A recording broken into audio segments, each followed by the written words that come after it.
Kwa wadau watanufaika kwa ajili ya matangazo pamoja na kuleta bidhaa zao kipindi cha mashindano, kuweza kuuza bidhaa zao. Mfano, tukipata mdhamini kutoka benki yoyote ile, sisi katika zile zawadi tuna mpango wa kufungua akaunti za watoto ili uweze kumlinda mchezaji vizuri.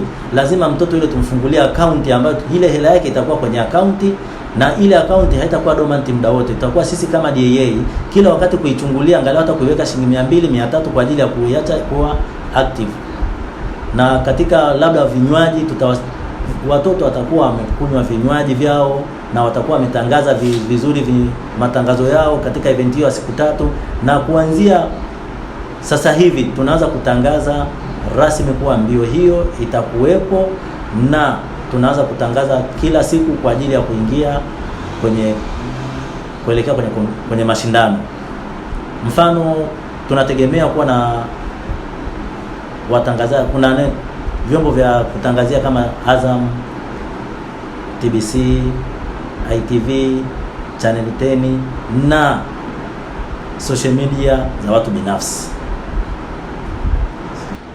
Kwamba hili ni tukio kubwa la kipekee kwa upande wa watoto, halijawahi kufanyika hapa nchini. Kwa hiyo litakuwa linafanyika kwa mara ya kwanza hapa Dar es Salaam.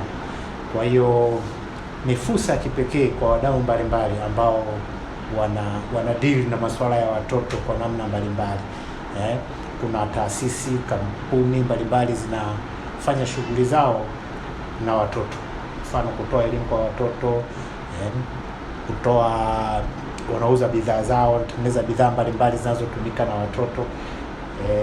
Hii ni fursa. Hii ni fursa kushirikiana na sisi DAA katika tukio hili kubwa la kuibua vipaji kwa watoto.